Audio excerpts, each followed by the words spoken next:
Oke, kita masuk ke basic training partial discharge, yang dimana pengenalan dasar partial discharge, latar belakang permasalahan, penuaan isolator, sebagaimana yang telah kita bahas pada materi sebelumnya, adalah peralatan yang memisahkan bagian yang bertegangan konduktor dengan yang bertegangan lainnya, konduktor lain, contoh antarfasa, atau dengan ground tanah atau netral.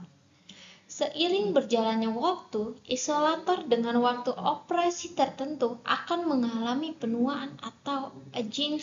Hal itu biasanya diakibatkan oleh tim atau disebut tim analisis, yaitu latar belakang dari permasalahan tersebut mencakup 4 bagian yang dimana dari singkatan tim tadi yang T itu thermal, yaitu temperatur maksimum, gradient temperatur, E elektrikal, yaitu tegangan atau medan arus frekuensi, A ambient, yaitu kelembapan, gas, radiasi UV, zat kimia, M mekanikal, yaitu kompresi dan vibrasi.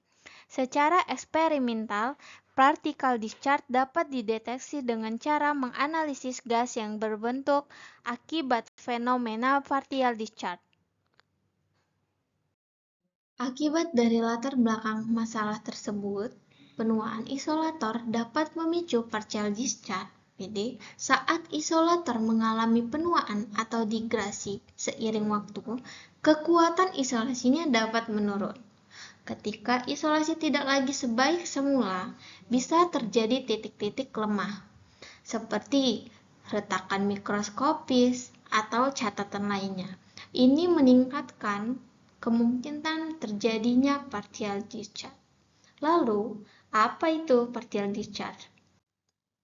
Nah, secara sederhana, partial discharge merupakan proses atau peristiwa pelepasan atau loncatan elektron dan proton jika sudah besar dapat terjadi bunga api listrik yang terjadi pada suatu bagian bahan isolasi yang disebabkan oleh adanya beda potensial yang tinggi dalam bahan isolasi. Partial discharge terjadi karena adanya beda potensial yang tinggi dalam bahan isolasi. Ini dapat disebabkan oleh penuaan isolator, retakan, atau cacat lainnya yang menghasilkan titik-titik lemah dalam isolasi. Nah, penyebab partial discharge ini terjadi pada isolator yang terdapat void atau rongga, crack, atau kecacatan lainnya yang diakibatkan faktor usia atau faktor cacat produksi pabrikan. Biasanya juga terjadi karena ada kotoran atau unsur garam pada isolator.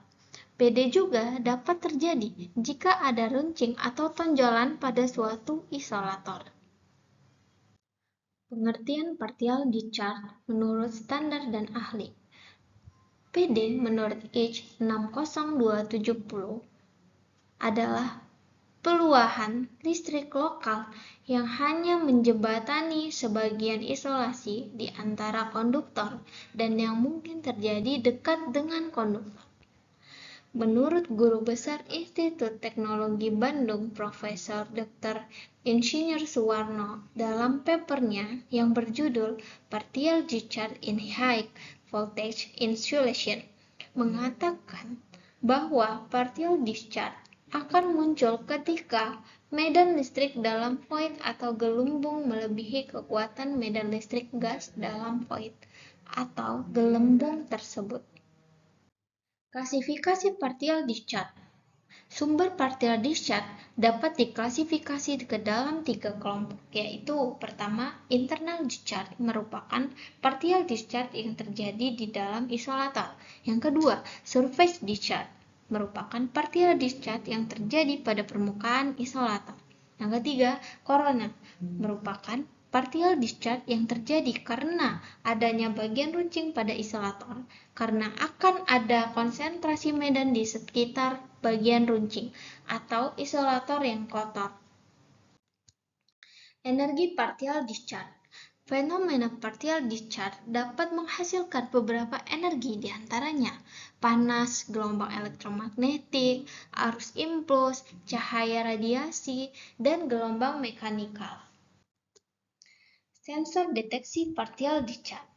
Karena partial discharge ini bisa menghasilkan beberapa energi dan energi yang dihasilkan akan terlihat dominan pada beberapa jenis peralatan, maka untuk menentukan atau melihat partial discharge biasanya mempertimbangkan energi yang paling dominan yang dihasilkan. Maka dari itu, ada beberapa sensor untuk mendeteksi partial discharge. Berdasarkan energi yang dihasilkan, di antaranya yaitu berikut adalah sensor deteksi partial discharge, yang dimana untuk gelombang IM kita menggunakan sensor elektroda UHF, antena, dan untuk pengaplikasiannya berupa gis, switchgear, dan saluran udara. Untuk tegangan dari impuls arus, kita menggunakan sensor coupling, kapasitor, dan untuk pengaplikasiannya mesin listrik dan kabel. Untuk arus impuls, kita dapat menggunakan transformator arus frekuensi tinggi, dan untuk pengaplikasiannya kabel dan transformator. Untuk suara atau vibrasi, kita menggunakan sensor ultrasonik, dan untuk pengaplikasiannya transformator dan gis. Dan cahaya, kita menggunakan sensor focus, UF, kamera, dan untuk pengaplikasiannya gis, isolator, dan transformator. Dan untuk panas, kita menggunakan IR kamera, dan untuk pengaplikasiannya isolator dan mesin listrik. Untuk metode frekuensi tinggi dalam pendeteksian partial discharge, konsep kerjanya yaitu dengan mendeteksi gelombang elektromagnetik yang dihasilkan oleh partial discharge. Kemudian, untuk sensor deteksi partial discharge sering dilakukan pada frekuensi tinggi, tujuannya untuk meningkatkan sensitivitas deteksi. Dan untuk metode ultrasonik dalam deteksi partial discharge menggunakan konsep dengan cara mendengarkan suara yang dihasilkan oleh partial discharge.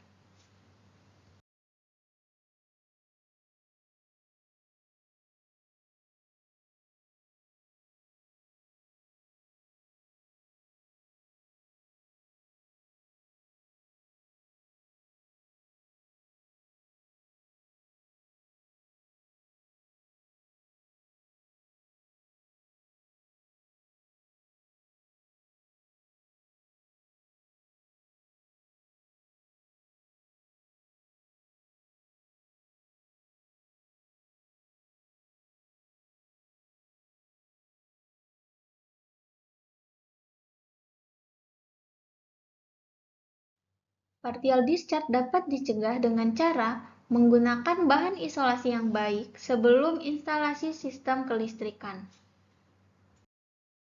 Kemudian, metode pengujian partial discharge ini terdapat metode online dan offline, yang dimana pada saat metode online dilakukannya pada sistem kelistrikan yang dalam keadaan aktif online, dan user dapat langsung melakukan pengukuran dan monitoring partial discharge dengan sistem alat yang digunakan.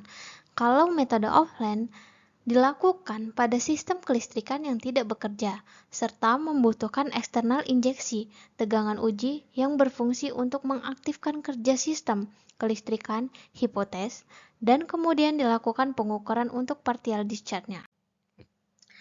Nah, pada part selanjutnya nanti akan dijelaskan terkait alat pendeteksi partial discharge loh. Ditunggu di part selanjutnya.